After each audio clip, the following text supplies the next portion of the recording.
ভাই আমাকে ভালো মানের একটি শার্ট দেখাও। এই যে ভাই ভালো মানের শার্ট, 500 টাকা দাম। আরে এটা কি দেখালে, এর থেকে দামি শার্ট দেখাও। এই যে ভাই এটা ওর থেকে দামি শার্ট, 1000 টাকা। আরে এসব কি দেখাচ্ছ তুমি? তোমার দোকানে কি দামি মাল নেই? দামি মাল কখনো পড়োনি? তোমার দোকানে সবচেয়ে দামি মালটা আমাকে বের করে দাও। আচ্ছা ঠিক আছে ভাই, দিচ্ছি।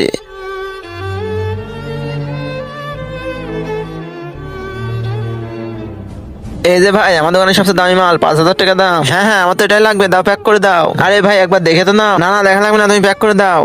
এই যে ভাই আপনার শার্ট। ঠিক আছে, না টাকা। 1 মিনিট দাঁড়াও ভাই। এই এরপর কি হলো সেটা দেখার আগে এই দুইটা ছবির মধ্যে যে কোনো একটা ছবিকে ভালোবেসে থাকলে ভিডিওটিকে লাইক করে চ্যানেলটি সাবস্ক্রাইব করে দাও। আর যদি না করো তাহলে বুঝবো তোমরা এই ছবি দুটাকে ভালোবাসো না। আর কমেন্টে আই লাভ ইউ মা বাবা লিখে যাও। নেন আপনার 4,000 টাকা। ওই শার্ট 5,000 না 1,000 টাকা ছিল, যা আমি আপনাকে 5,000 বলে বেচেছি। কোনো জিনিসের দাম দেখে সেটার মূল্যায়ন করবেন না।